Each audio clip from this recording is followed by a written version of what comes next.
जनमत एक्सप्रेस के social media account पर आपका स्वागत है। समाजवादी पार्टी द्वारा शिवपाल सिंह यादव को प्रत्याशी बनाए जाने के बाद पहली बार बदायूं पहुंचे। शिवपाल धर्मेंद्र यादव को हटाए जाने के सवाल पर उन्होंने कहा कि बदायूं सपा का गण रहा है। यहां से स्वर्गीय नेताजी प्रोफेसर साहब धर्मेंद्र सांसद रहे हैं। अब हम आ गए हैं। बीजेपी को हमारे सामने प्रत्याशी नहीं मिल रहा है, पहले प्रत्याशी तो लाएं। क्यों इतनी देरी हो गई बदायूं में आते आते प्रत्याशी बनने के बाद? अभी तो देरी हुई नहीं। अभी देखिए घोषणा भी नहीं हुई है चुनाव की, और यहाँ तक कि देखिए भारतीय जनता पार्टी तो अभी प्रत्याशी भी नहीं दे पाई। बहुत से जितने 51 तो दिए और जीत कर रहे हैं 80 की। तो हम इसलिए आपको बताना चाहते हैं, समाजवादी पार्टी और इंडिया गठबंधन 80 सीटें भारतीय जनता पार्टी को हराने का काम है। पहले भतीजा अब चचा उसी सीट पे कैसे देखते हैं? देखिए आप सबको पता है ये समाजवादी पार्टी का गढ़ रहा है।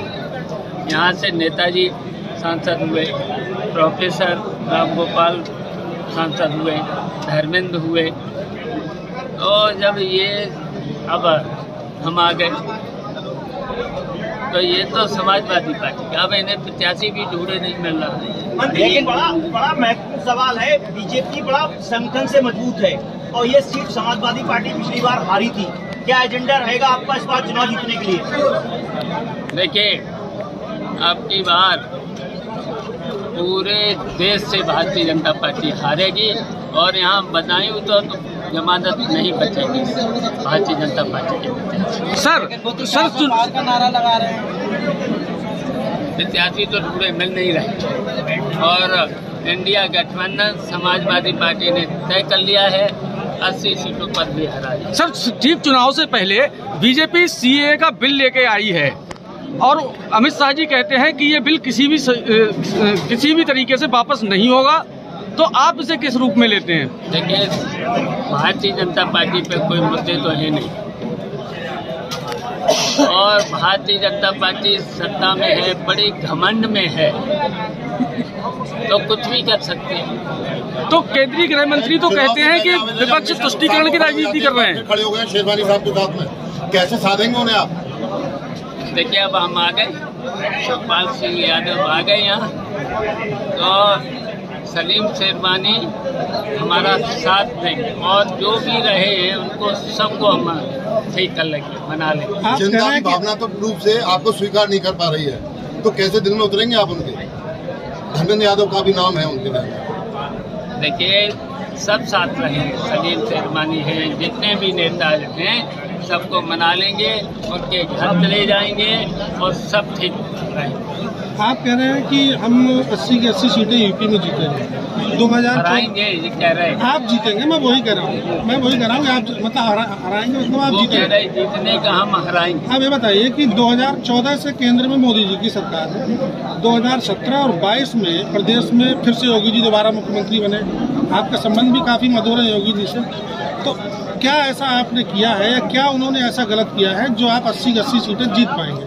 देखिए भारतीय जनता पार्टी के 10 साल में जितने भी जो कहा सब झूठ, और झूठ के अलावा कुछ किया नहीं। अब यही बता दूं, बदायूं में हम बता दूं, एक काम इनका बता दूं, और समाजवादी पार्टी के जब नेताजी से लेकर से प्रेसिडेंट से लेकर कितना विकास हुआ, तो यहाँ एक काम बता, और जितना भी इन्होंने देश के लिए और देश की जनता के लिए केवल धोखा देने का काम। चुनाव से पहले समाजवादी पार्टी के गठबंधन में है कांग्रेस पार्टी, अभी स्वामी प्रसाद मौर्य से मुलाकात हुई है उनके एक पार्टी के बड़े नेता की, तो क्या कयास लगाए जा रहे हैं कि स्वामी प्रसाद मौर्य शामिल हो सकते हैं गठबंधन में? तो कांग्रेस में हो जाए तो ठीक है, क्या है नहीं, आप गठबंधन में स्वागत करेंगे? देखिए कांग्रेस में आ जाएं तो ठीक है। सर चुनाव से पहले अयोध्या जाएंगे? चुनाव से पहले अयोध्या में राम जी के दर्शन करने जाएंगे आप? देखिए अब मंदिर तो बन ही गया जी, जब भगवान जी बुलाएंगे जरूर आएंगे। सर, रामनाथ कोविंद जी की अध्यक्षता में वन नेशन वन इलेक्शन पर 1,85,000 पन्नों की एक रिपोर्ट सौंपी गई है, तो आप इसे किस रूप में देखते हैं? क्या देश में एक ही चुनाव होना चाहिए? अब देखिए, भारतीय जनता पार्टी, मैंने पहले ही बोल दिया, बड़े घमंड में है भारतीय जनता पार्टी।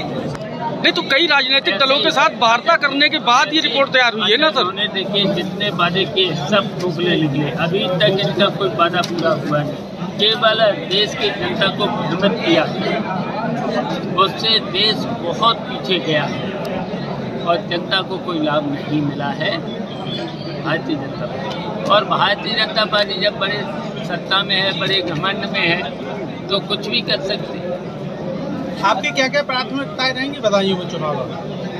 बदायूं में विकास हमारी प्राथमिकता रहेगी। कितने वोटों से जीत मानते हैं इस बार आपने? जितने से आप लोग जिता दो, आप लोग और आप लोगों से भी हमारा निवेदन है, पूरा सहयोग आप लोगों का भी चाहिए है। हम तो कहेंगे कि जमानत जब्त करा दो भारतीय जनता पार्टी के प्रत्याशी। धन्यवाद, थैंक यू।